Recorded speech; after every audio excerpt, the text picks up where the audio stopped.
Now, the message today is going to be dealing with the subject of opening our homes to Christ. And some of you probably have heard the very famous Motel 6 commercial. How many of you know what the tagline is in that commercial? We'll leave the light on for you. It became one of the most famous advertising campaigns. What most people don't know is the announcer in the initial commercial, Tom Bodett, the very expensive marketing company had come up with a script for him to do this radio commercial. The phrase, "we'll leave the light on for you," was nowhere in the script. As he was recording the announcement for Motel 6, he saw the clock still had like 3 seconds left on it, and he thought, wow, that's going to be dead time. I ought to say something. And so ad lib, he said, "We'll leave the light on for you." And no one even remembers what the marketing agency wrote. What they kept was what Bodett wrote himself, because it just sort of embraced the whole idea. You know, if you've ever been traveling across dark country and you see the porch light sort of represents home, and that someone's waiting up for you, and there's a light on in the window, and all of that was sort of encompassed in that one brief phrase, a door that's open. Now, I know our bodies are like temples. They're homes. The question is it a home where Christ is a resident? Is he a guest? Does the Lord live in our lives? And this is where we get the word hospitality. Hospitality. It's someone who opens up their lives and invites people in. But the most important guest that we can invite into our lives is, of course, the Lord. Now, I'm going to start with what is a familiar verse, and then we're going to jump to some verses that may not be as familiar. Luke chapter 2, verse 4. Joseph also went up from Galilee out of the city of Nazareth into Judea to the city of David, which is called Bethlehem, because he was of the house and the lineage of David, to be registered with Mary, his betrothed wife, who was with child. Now, both Joseph and Mary were from the lineage of David. You can trace, Luke traces the genealogy of Jesus back through the mother. It's through the matriarchal, or actually through Mary's mother, which is Joseph's father-in-law, and Matthew traces it back through Joseph. That's why you'll see a small discrepancy between those two genealogies. They were both of the household of David. But the Caesar had wanted everyone to come to their hometown so they could be registered. There was a census that was being taken, and the reason he's doing this is for taxes. And it says that when they came to the town of Bethlehem, the days were accomplished or completed for her to be delivered. And she brought forth her firstborn son and wrapped him in swaddling cloths and laid him in a manger. Swaddling cloth is just strips of cloth. And laid him in a trough, a manger where animals were fed. And someone who reads this is going, why are they putting him in an animal trough? And then Luke goes on and says, well, there was no room for him in the inn. First of all, Joseph and Mary, they maybe had family, but everybody had come, and so the family space was run out. And then the other natural place you'd go is to the local mom and pop bed and breakfast. They were the hotels or the inn, and there's no room there. And you just think it's amazing that when Christ came into this world, there's no room for him. You can read in John 1, verse 10. He was in the world, and the world was made through him, and the world did not know him. He came to his own, and his own did not receive him. His own people didn't know him. Now, wouldn't it be sad if you had an opportunity to invite the Lord into your home or into your heart, and you missed it because you didn't know who he was? That's citing from that old spiritual, we didn't know who you was. He came to his own, and his own didn't know him. No room in the inn. Now, the Lord not only wants to know us, he wants to be in our lives. He wants to have a personal relationship with us. What is the Lord going to declare to those that are lost? I never knew you. Depart from me. And the Bible goes on to say, my people are destroyed for lack of knowledge in the book of Hosea. What is that knowledge that is devastating? to not know the Lord, to not have a personal relationship with God. Have you invited the Lord into your home and into your heart? Is he part of your life every day? You know, what did Jesus say to Zacchaeus? He said, come down, for today I must abide at your house. I want to be with you. I want to abide with you. Now, instead of spending our time talking about a failure, I want to spend some time talking about a success. You can read, if you turn in your Bible, we're going to spend most of our time now in the second book of Kings, 2 Kings, chapter 4, and there's a story, and the story is of the Shunammite woman. 2 Kings, chapter 4, and we're going to be going from verse 8 and reading about 30 verses. Now, this is about the story of Elisha, and it tells us about not someone who did not receive the Lord, but someone who did receive the Lord into their home. And if you look in 2 Kings chapter 4, verse 8, it says, now it happened on one day that Elisha went to Shunem, where there was a notable woman, and she persuaded him to eat some food. And so it was, as often as he passed by, he would turn in there to eat some food. And she said to her husband, look now, I know that this is a holy man of God who passes by us regularly. Please let us make a small room on the wall, and let us put a bed there, and a table and a chair and a lampstand, so it will be that whenever he comes to us, he can turn in there. Now see, Elisha, well, I should actually back up a little bit. During the time of Samuel the prophet, he established the schools of the prophets. And the schools of the prophets were set up in about 6 locations around the northern territory. During the time of Samuel, there was a lot of apostasy in the kingdom, and so he established this school that would be training men in ministry. They weren't all related. It didn't call them the sons of the prophets because they were all genetically related. It was sort of a title for those who would be studying the ways of the Lord, who could also help teach the people. And during the time of Elisha, there was a revival of that. You remember during the days of Elijah, the sons of the prophets, they had to hide in caves because Jezebel was trying to kill them all. And Elisha spent some time. They were building a school down by Jericho. That's when the axe head fell on water. He spent his time working with them. They wanted to build one there by Jericho, and the spring was bad. And so he put some salt in the spring to try to heal the waters.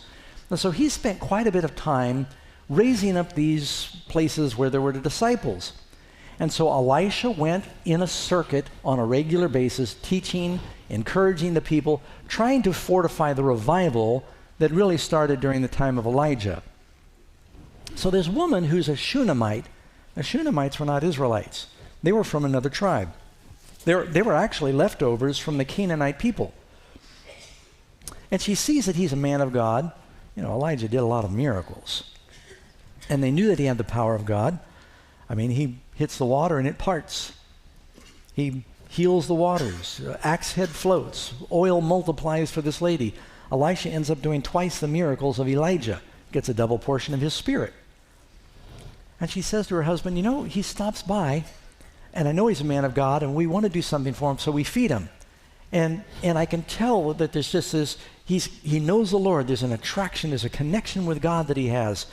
And she said, it's not enough that we feed him. She said, look, the Lord's blessed us. Says that she's a notable woman. That means they're wealthy.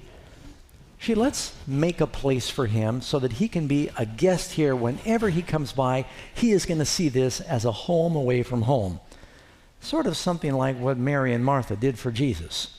Whenever Jesus was around Jerusalem, he would end up staying, if not in the Garden of Gethsemane, he went to Bethany and he stayed with Martha and Lazarus and their younger sister Mary.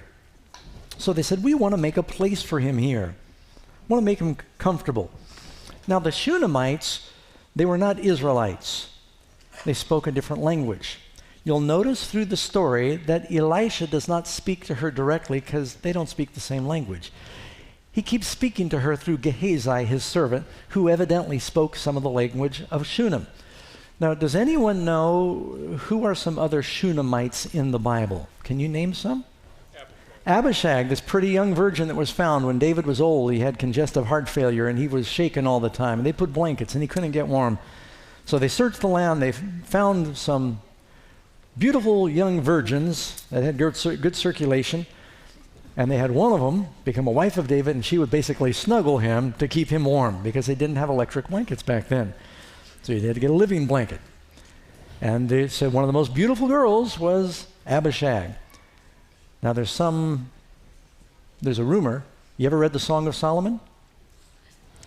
There's this love story to the Shunammite. And many wondered, David never knew Abishag. They wondered if this Shunammite that Solomon fell in love with was Abishag. She would have been younger than him. By the way, Solomon's brother Adonijah wanted to marry her after his father died, so it wasn't unthought of, but there's another Shunammite. So they were a people that were living at peace. Many of them worshiped the God of Israel, but they were really holdovers from the Canaanites. So it's interesting that this man of God, who's bringing revival to the northern tribes, he is on a constant circuit among his people, but who is it that ends up inviting him to stay? Not one of his own people, but one of the Canaanites. Does Elijah, during the time of famine, who does he stay with? Does he stay with an Israelite, or does he stay with a woman of Tyre up in the north? Isn't that interesting? And the Messiah ends up coming through Ruth the Moabitess, and Tamar, and Rahab, and here you have another Canaanite woman showing kindness to the man of God. She said, let's make a room. She tells her husband. You read on, you'll find out he's a little older than her, but she respects him. Through the story, she does these things in concert with her husband. Let's make a small upper room on the wall. Now, any of you ever read this story in the children's storybooks, my Bible friends? It's in there, and it makes it sound like they put the room for Elijah right on top of their house. It's actually talking about the wall of their compound, just like Rahab's house was in the wall. And so these people are wealthy. They've got a wall around their compound, and somewhere near the wall where he could have his own private space, they made a room, built it up off the ground. They sometimes had the animals would stay underneath, and had a desk in it, a bed, a table, maybe had a cot also for his servant Gehazi, who's always with him, a table and a chair and a lampstand. So it will be whenever he comes to us that he can turn in there. She's doing everything she can to make staying with her family attractive to the man of God. Now, why does she want to do that? Well, you know, it's a good idea to have holy people stay with you. She's creating these creature comforts because she wants him to stay with her. She wants the blessing of God in her house. Do you do everything you can to invite the Lord into your home? And it says, you know, in the first part of the verse, it says she constrained him. She urged him. It kind of makes it sound like when those two disciples were walking down the road to Emmaus and Jesus was talking to them, they said, this man knows the word of God. This man knows the Lord. And when they came to a fork in the road and they're about to turn into the town of Emmaus, they said, please abide with us. They urged him. They constrained him. They pled with him. Were they glad they did? Turned out that it was Jesus himself. They didn't know. Some have entertained angels unaware. And then you can read in the Bible the story about Lot. When the messengers came from the Lord to Sodom and Gomorrah, the angel said, we'll stay out in the street. But Lot said, no, you come into my house. He urged them. And did Lot know he was bringing messengers from God into his house? Ended up saving him and his family. And so they're urging this on them. And she does everything she can to make them comfortable, puts all these creature comforts in the home. Now, is there a blessing promised on those who are caring about the needs of others? Did Jesus promise special blessings on those who would care for his messengers? You can read in Mark 9:41, when he sent out the disciples, he said, for whoever will give you a cup of water to drink in my name, because you belong to Christ, assuredly I say to you, he will by no means lose his reward. And the other thing that's happening is she realizes God is with Elisha, and so she is seeking godly friends. Proverbs 13:20, he that walks with wise men will be wise, but a companion of fools will be destroyed. Psalm 119, verse 63, I am a companion of all them that fear thee, and of them that keep thy precepts.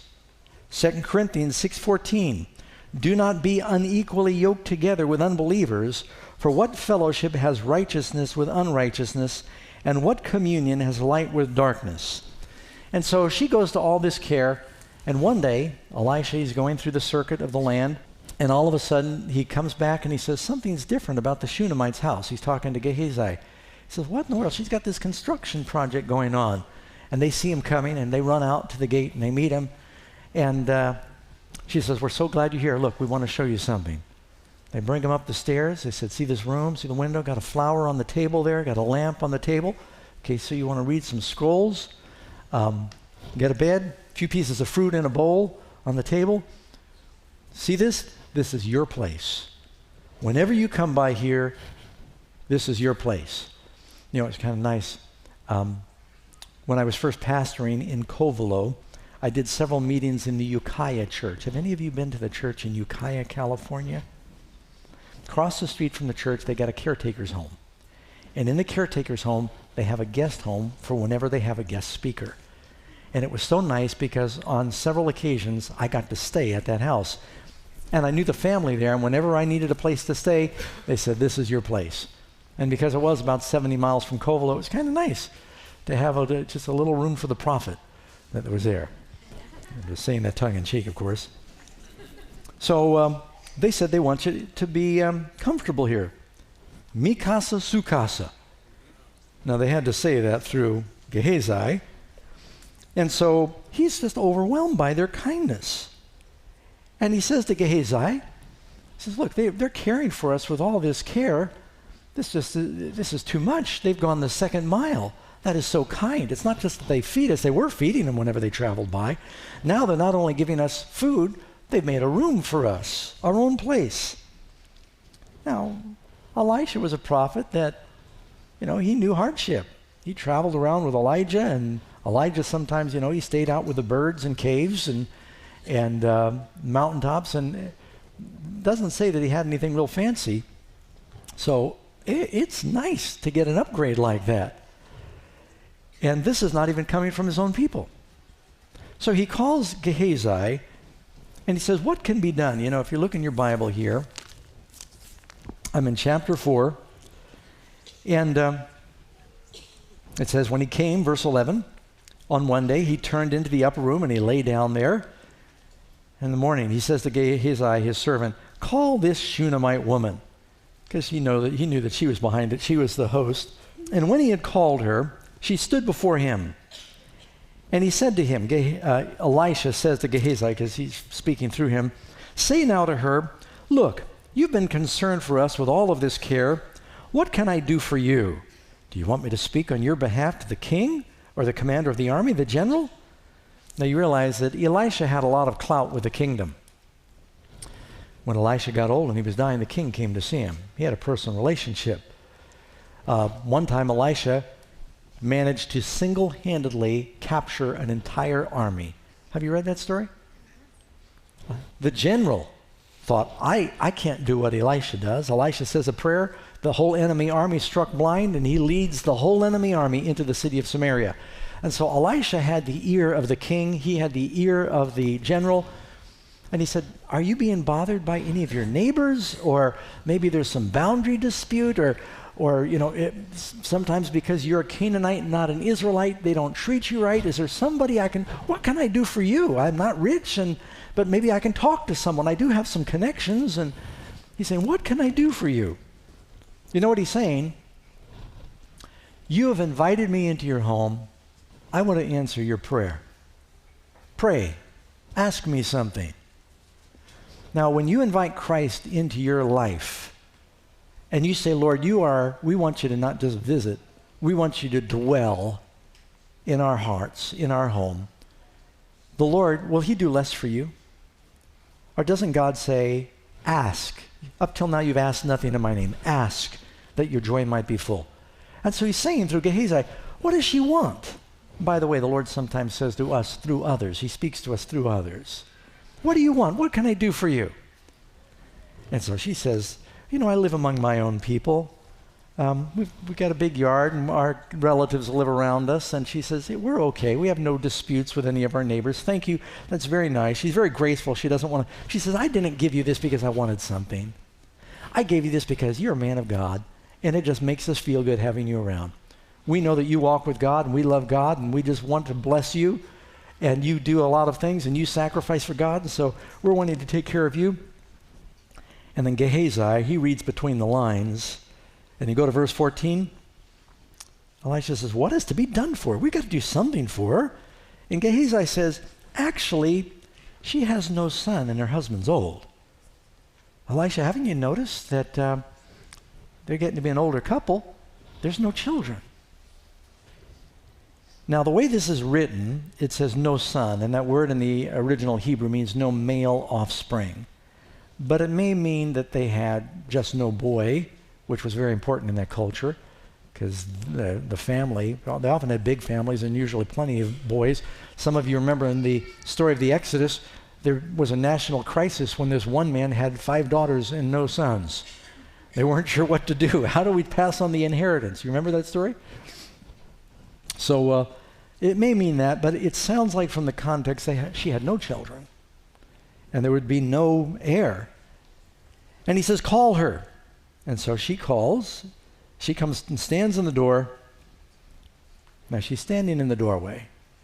Promises are often made there. She doesn't want to intrude. And he declares to her, about this time next year you will embrace a son. And she said, no, my Lord, man of God, do not lie to your maidservant. Now what is she saying? She doesn't believe it? Or she's saying that'd be too good to be true? Or don't tease me like that. This had been the longing of her heart, that they might have children. She never even dreamed that this would happen. But he makes a promise to her, and you know what else he's making? He's making a prophecy. And she said, don't lie to your maidservant. What does Mary call herself when the angel says, you're going to have a promised son? It said, be it unto your maidservant. So here's a prophecy of a special son that's going to come, and you'll find out later this boy ends up being a type of Christ. Don't lie to me.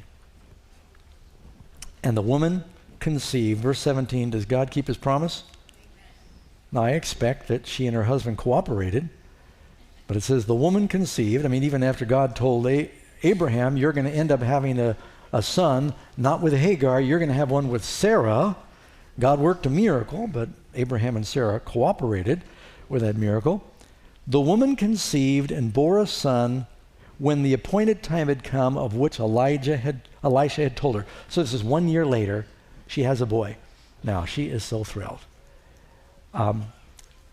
She wanted to be a blessing. By the way, if any of you are thinking about children, it doesn't mean you invite the pastor over for dinner and that everything's going to be taken care of. That could be misunderstood in more ways than one. But I'm just saying that this was a type of Christ, and this is a type of Jesus in this promise here. And the child grew. Everything was well. She's happy. Years went by. Elisha continues to go on his circuit. He's teaching. All is well. Until one day. You know, just because God blesses you and you invite the Lord into your life doesn't mean you're never going to have challenges or temptations or trials. And it says that the child grew. Now it happened one day that he went out to his father, to the reapers. He's on his own. He's running around. He's been weaned. He's big enough where his father's out in the field. And he said, Mama, can I go out and be with Daddy and the reapers? And she said, go ahead. He runs out to the field, and he's maybe playing or helping a little bit. And he said to his father, my head, my head. He grabs his head and he drops his sheaf he's carrying around, and we don't know exactly what it was. It gets very hot in that part of the country during the harvest time. Could have been sunstroke. Could have been some rapid onset of some sort of meningitis. It could have been an aneurysm. I mean, we could speculate all day long what was doing it, but he was overcome with a sudden pain in his head. The father not knowing what to do, he might have thought, well, I don't know, he got stung by a hornet. Who knows what happened? And you know what fathers do when the kids are hurt? They say, go see Mom.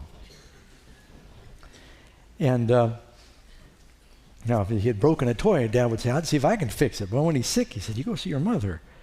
And so a servant brings him, helps him to the mother.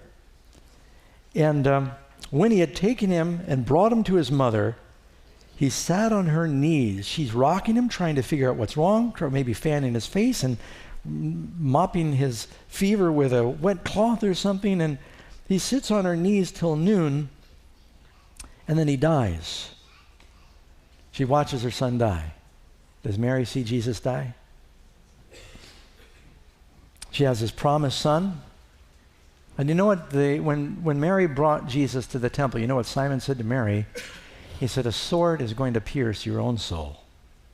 Yes, you'll have joy, and there'll be gladness. And even the angels declared, peace on earth, joy to the world. But Mary not only had the joy, it later turned to sadness because that boy died. And here she's holding him in her arms, and she hears him breathe his last. And that had to be heartbreaking. And he died. Now, it doesn't say he was asleep. It's very clear. I want you to notice. He died is the word, verse 20, that's used. And she went up and she laid him on the bed of the man of God. And she shut the door upon him and she went out. She doesn't put him on their bed. She doesn't put him on his own bed. She brings him up and puts him on the bed of the man of God. Why does she do that? She's sort of claiming a promise. She's saying, look, this has been a child of promise. You promised me this son. You did it when I was in your room, in your doorway. I'm going back where I first heard that promise, and I'm going to remind God of what he's done. She put him on Elisha's bed. Did she start to doubt that Elisha was a man of God? No, she just doesn't understand why this has happened. So she's got to go and get a hold of the source of the miracle, and she's going to need another miracle. She puts him on Elisha's bed. She shuts the door, and she went out. She doesn't tell her husband. She calls her husband, verse 22, and she says, send me and one of the young men and the donkey that I might run to the man of God and come back. I need to go on an errand. That's 14 miles away. He's up in Mount Carmel. She's way down in Shunem. Shunem is in the foot of Mount Tabor. It's in northern Israel. If you know your Bible map, you know where the tribe of Issachar was. The Shunamites lived with the people of Issachar. So it's about a 14-mile journey. Now, 14 miles on a donkey, those are rough miles. And it takes a while. And the husband's going, I don't understand. He still doesn't know how serious the son was. He doesn't know what happened. She doesn't say anything to him. She doesn't want to be stopped. Why are you going to him today? It's neither new moon or Sabbath. Now, I won't take a detour here, just a little one. You know what that implies? He says, why would you go to him today? It's not the Sabbath. That would mean if it was another day of the week, it would have been normal for them to gather on the Sabbath.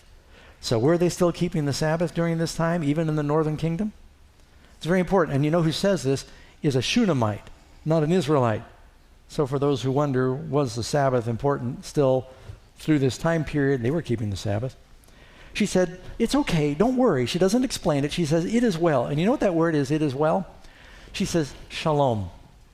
Shalom is sort of a universal word. It's like when Karen and I went to Fiji. They said bula for everything. Bula was hello, bula was greetings, bula was happy, bula was goodbye. It was just all bula vanaka, bula. And it's like in Hawaiian, they say what? Aloha. You can say aloha hello and aloha goodbye. And so she says, shalom, peace, it's okay, don't worry. Then she saddled the donkey, and she said to her servant, drive and go forward. Do not slacken the pace for me unless I tell you. Now, when she says drive and go forward, the word there is make haste. Now, how many of you have ridden a horse in your life? How many of you have ridden a donkey? Will you agree that riding a donkey is very different from riding a horse? You can ride a horse, and I don't know what it is about their size or something, but there's a smoother gait of a horse when it's galloping. If you're trotting, it shakes you up pretty good. But when a horse has got a gait and they're moving along, you can stay pretty smooth on their back. A donkey's not like that. If you get on a donkey sort of, you don't see a donkey gallop. Donkeys just run real fast. And you ever seen some of these power runners? It kind of looks weird when you see a power runner.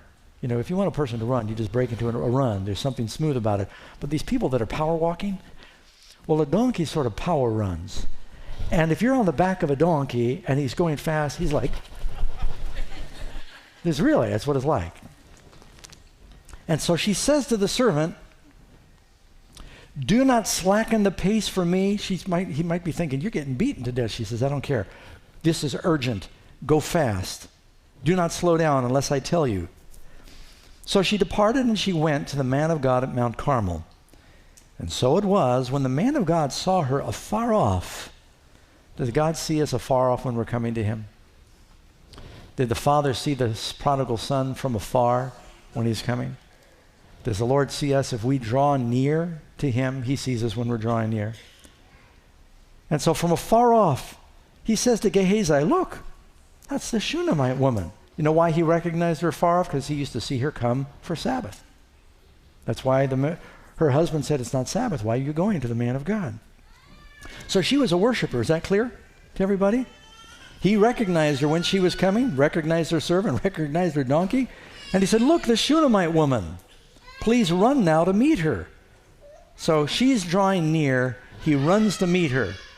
That's the same kind of story that you hear in the prodigal son. When the prodigal son is coming home, not only does the father see him from afar off, it says he runs to meet him. And he runs to meet her.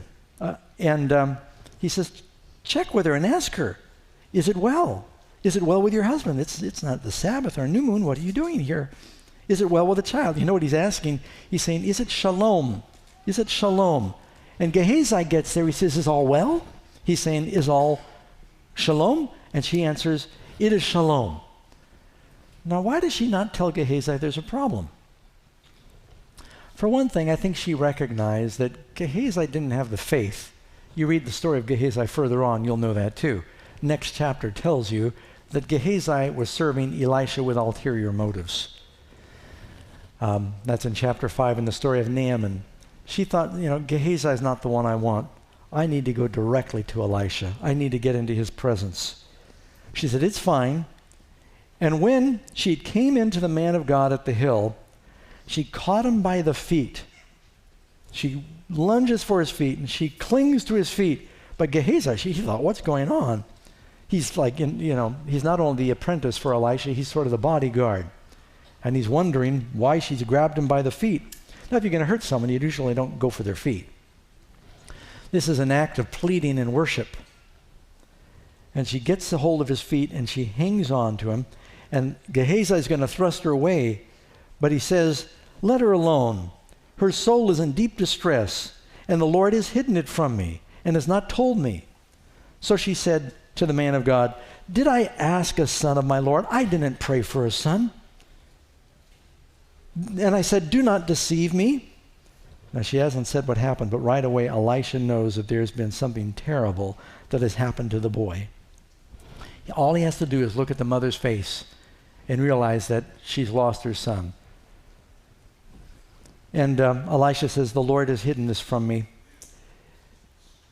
And he says to Gehazi, verse 29, get yourself ready, take my staff in your hand, and be on your way to meet. If you meet anyone on the road, do not greet him. If anyone greets you, do not answer him. Now, I want you to notice some things that are happening here. I'm rushing along with the story. He invited her request. She prays. She has a miracle birth. This is what Mary does. Her son dies in the field. Now, who does this miracle son represent? He's a type of Jesus. What is the field? Christ says the sower is sowing the good seed, right? This field is the world. Jesus is out working in the field. And when she gets to Elisha, she grabs him by the feet and she clings and she will not let go. What does Mary do with Jesus? At the resurrection, she lunges for his feet to grab him, to worship him. And he says, do not cling to me, for I have not yet ascended to my Father. But sometimes you've got to get a hold of the Lord. What did Jacob do? He said, I will not let you go unless you bless me. So when Elisha says to Gehazi, look, I want you to run ahead. Here's what I want you to do. Go now And take my staff in your hand. I'm in verse 20. If you meet anyone along the way, do not greet him. If anyone greets you, do not answer him, but lay my staff on the face of the child. It's urgent. The boy's died. You don't want to wait too long if you're going to have a resurrection. That's why it was such a miracle when Lazarus was raised. Most other resurrections that Jesus performed wasn't that long after. Now, isn't it interesting that when Jesus sent out the disciples, he actually says to the disciples when they're preaching, Luke 10, verse 3, go your way. Behold, I send you out as lambs among wolves. Carry neither money bag, knapsack, or sandals. Greet no one along the road. Why did Jesus send the disciples out and say, greet no one on the road? Wouldn't you think Christians would be told, be friendly to people on the road? What Jesus is saying is, as you go from town to town, you've got a mission. Do not get distracted along the way with idle chatter, but be focused on getting to your next mission. And the devil's going to try to distract you. He's saying to Gehazi, don't linger. When people would pass each other on the road, no, you don't do it in our culture because you drive by and you don't even give a person a look. Every now and then you'll, wave to another driver. Hopefully you're waving to another driver. But, people are coming and going so fast. Back in a little more rural life, when people passed each other, the polite thing was you'd stop and you'd visit. And then you'd go on your way to the market or on your way back to the ranch. And so Elisha says to Gehazi, don't even slow down, but make haste as you go. And Gehazi went ahead of them. But the mother says in verse 30, as the Lord lives and as your soul lives, I will not leave you. She said, you might be sending your servant, but I'm not going anywhere without you.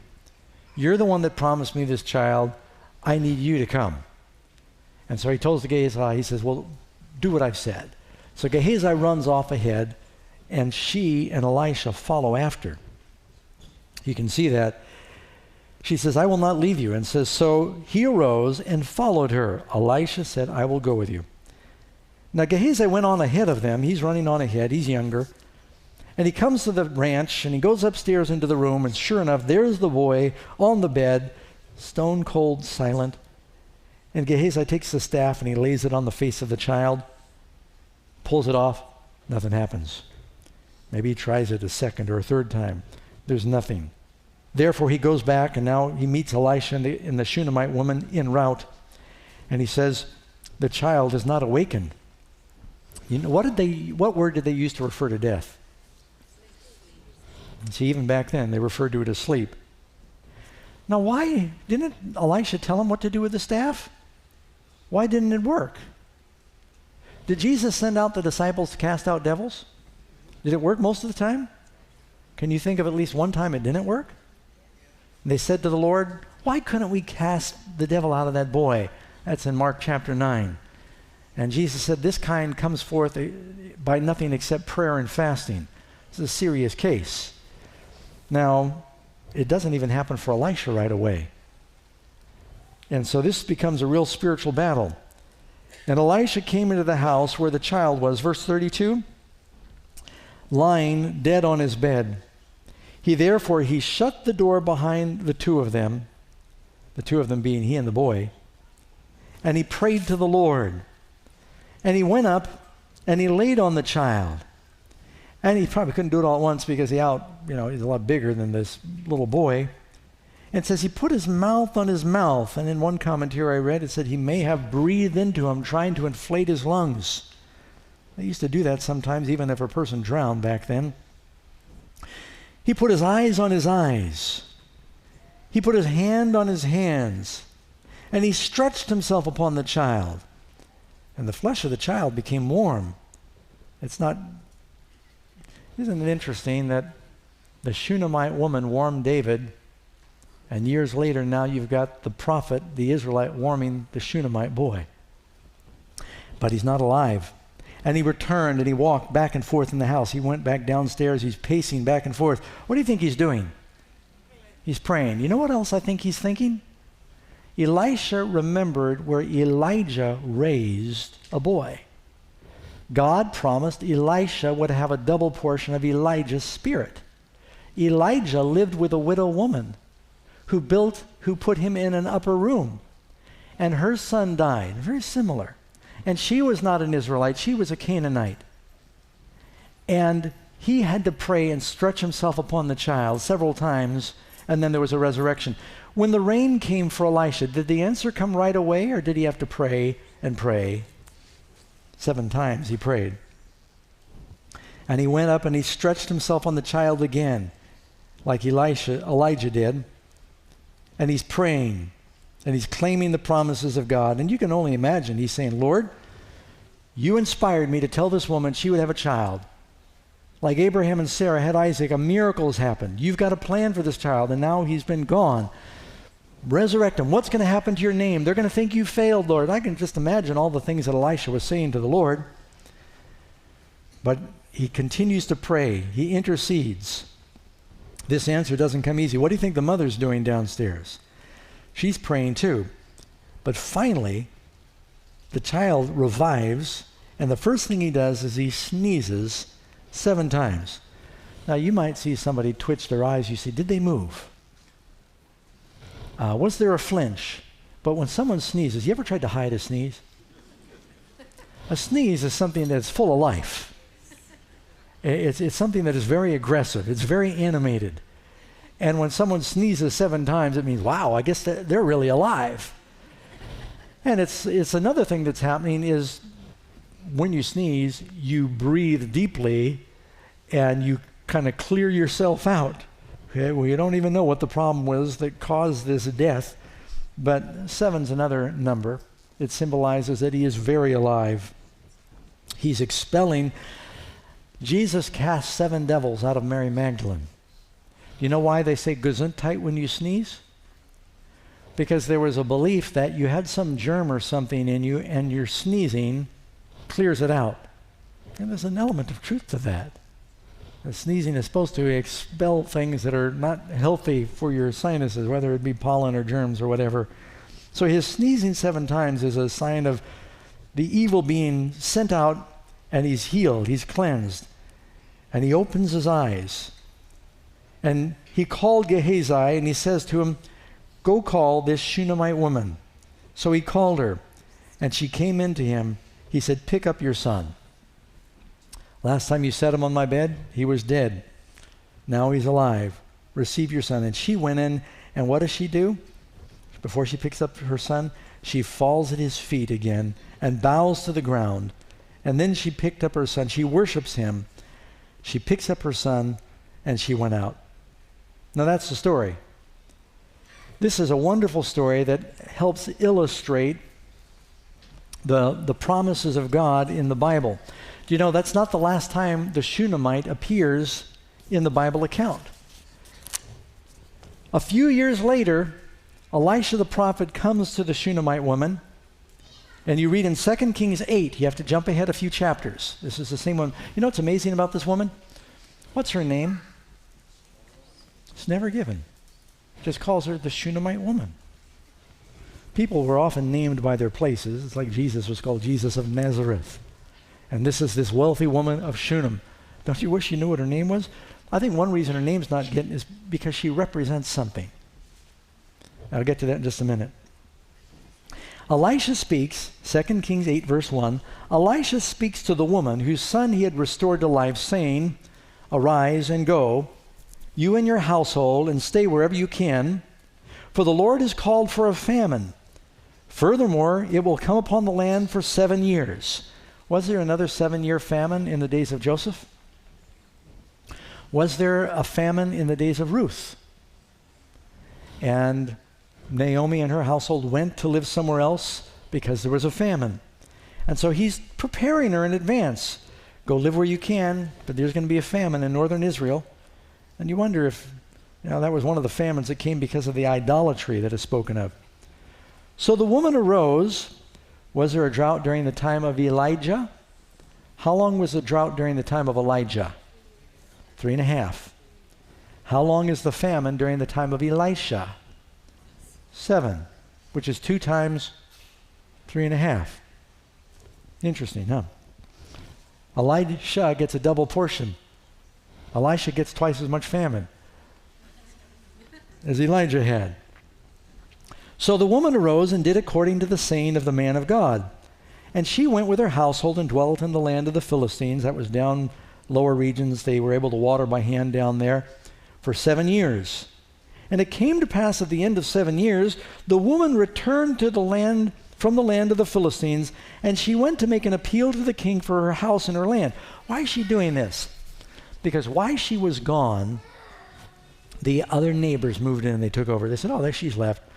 And she's just a Canaanite. She's not one of us. And they moved in, they took over her ranch, they took over her land, even though it was hers and it had been for generations. She gets back home and they've occupied her place and they said, look, finders keepers. Possession is 9/10 of the law. You were gone. You were gone for years. We stuck through the famine. You're not getting your land back. The only one that can help her now is the king. Remember once Elisha said to her, can I speak to the king for you? So it just so happens that on the very day that the king is sitting as supreme court, there were judges in the land of Israel that would take care of the minor cases, but the major cases were brought to the king directly. And the different cases would come in, and while the king and the court and the scribes are writing things out, and they're saying next case, and then they'd have a break, and next case, and in the breaks between the cases, Gehazi is visiting with the king of Israel, and the king is saying, tell me, you saw Elisha firsthand. Tell me some of the miracles that you've seen working with Elisha. And you can read here, it says, the king talked with Gehazi, the servant of the man of God, saying, tell me, please, all the great things that Elisha has done. And it happened, he gets to the greatest thing. He was telling the king how he restored the dead to life. And there was the woman, right when he's telling him about this resurrection. I saw it when the boy was dead. I laid the staff on his face and he didn't come back to life. And then the clerk says, Your Majesty, next case. He said, okay, bring it. Who is it? Oh, this is this woman. She's a Canaanite woman, a Shunammite. Oh, what does she want? And Gehazi says to the king, Your Majesty, that's the woman, and that's the boy that was dead and that was brought back to life again. That's all the king needed to hear. Isn't God's providence interesting? And he says, this is the one right here. This is the woman whose son was restored. And there she was, appealing to the king for her house and her land. And Gehazi says, this is her and this is her son that Elisha restored to life. And they said, he brings me, he says, tell me what happened. She, through Gehazi translating, says, it's true, he was completely dead and Elisha brought him back to life. And when the king asked the woman, she told him. So the king appointed a certain officer and he said, you follow this woman, take some soldiers with you, you go back to her territory and you tell her neighbors, thus says the king, everything that was hers that she lost will be restored. And not only did she get all her land back, the king went even further and he said, and any income from the produce on that land during the 7 years she was gone, they'll restore that too. So she didn't lose anything by being gone. Now this woman had a son that was given. Why? She made a place in her home for God. Because she invited the Lord, in inviting Elisha, Jesus said, when people do it to you, they do it to me. Here's the point of everything I've said. So if you missed everything else, just catch this. In inviting Elisha into her home, she was inviting the Lord into their lives. In doing that, she received great blessings. What she and her husband wanted more than anything was a son. She got a son of promise, a miracle son. What does a woman represent in Bible prophecy? Christ needs to be in our home, in our church, first and foremost, and also in your homes. So she invites him in, has a miracle boy, but then there's a trial that comes. The boy is taken away. She goes back to the man of God, prays again, he is restored, and he continues to grow up. Her land, through the man of God, because she has this relationship, Elisha doesn't tell his own people there's going to be a famine, you need to run for cover. But he tells this woman. Why does he tell this woman? Because they have a relationship. She represents the church. Does God give us prophecy in his word? Does the Lord speak to us in a way he doesn't speak to everyone else? Do we know something about what's coming other people don't know? Why? Because we've opened our door and we said, Lord, this is your house. We want you in our house. Will he do that for you personally? And she loses everything during this famine, but she goes back to the man of God and she prays, and it's all restored again.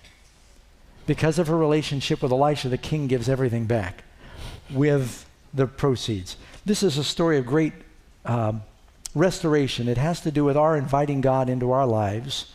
What that woman did with Elisha, the Lord wants us to do with Jesus. Now, one more thing I want to share with you. There are 7 examples in the Bible. It's interesting. 7 years of famine, 7 sneezes. There are 7 miracle babies in the Bible. You may have heard me say this before, but this is one of the stories, so it bears repeating, especially during this time of year. 7 women in the Bible were barren that had babies. They all have baby boys, which is unusual, that are all types of Christ. Sarah has who? Isaac. Is Isaac a type of Christ? Goes up to the place of sacrifice with the wood on his back. He's a willing sacrifice like Jesus. Isaac's a type of Christ. Rebekah is barren. Isaac prays for her. She has twins. Their names? Jacob and Esau. Jacob was the one who receives the spiritual blessing. He's a type of Christ. He's the father of the patriarchs. He has 12 patriarchs. Jesus has 12 disciples. He's a shepherd, and there's many ways that Jacob is a parallel of Christ. He intercedes. He wrestles with God. Rachel is barren. She gets a hold of Jacob and says, "Give me children ere I die." He says, "Am I the Lord?" She was having problems. But through prayer, she has a son. What's his name? Firstborn. Joseph, her firstborn. Joseph. Is Joseph a type of Christ? Sold by his own brothers for silver, but he forgives them, feeds the whole world. I mean, wonderful analogies of Joseph and Jesus. The robe of Joseph is covered with blood and presented to the Father. There's a woman, we don't know her name, is Manoah's wife. We know his name. She's barren, has a miracle son. What's his name? Samson. Is he a type of Christ? I know he did a lot of things wrong, but he kills the lion like David. And he sacrifices his life at the end. Samson was blinded as Jesus was blinded. He was bound as Jesus was bound. He was imprisoned as Jesus was imprisoned. And then he stretches out his arms. He's filled with the Spirit, and he defeats God's enemies through his death. This is what Jesus did. So Samson is a type of Christ. Do you see that? Hannah has a son named Samuel. Is Samuel a type of Christ? He's a prophet. He's a priest. He's a judge in Israel. Lives a godly life. You won't find a record of Samuel failing. The only thing Samuel ever does wrong is he thinks that Eliab is supposed to be the king, and God says, don't look on the outside. It's not him. It's the youngest. It's David. But everything else, Samuel is always faithful. He listens to God. And then you know who you have next? The Shunammite woman. Her son, that we just read about, dies in the field, working with his father in a harvest. Didn't Jesus say that he's come to help with the harvest? And then finally you have, in the New Testament, another old father and a mother that are childless, that have a miracle boy. What's his name? John the Baptist, who is the forerunner of Jesus. These are all types of Christ. And in each case, talks about them inviting God into their homes. And that's what this story is about. This woman made a place for God in the home to stay as a guest, and then he blesses with the greatest blessings. All is restored. There's a resurrection that takes place. The power of God is seen. And this is really a story about Jesus. Do you see that? I see this. This is a wonderful, wonderful story in the Bible. Now, the question is our church open to Christ? You know, when this woman, who is a type of the church, this Shunammite woman, she became a witness to all of her neighbors. Christ was born in her home, or this baby miracle birth takes place in her home, and then there's a resurrection that takes place. Jesus was born twice miraculously. His first birth was a miracle. His resurrection, his second birth, is a miracle. This child has both those births. All of this has to happen because she invites them into her home. Are we inviting Christ into our church? He will do things for us and bless us in ways unlike others because we have that relationship. And are we inviting him into our homes? I think we all know about common hospitality. This goes beyond that. having an ongoing relationship where you're in communication with Jesus every day. Do you want that relationship? I do too.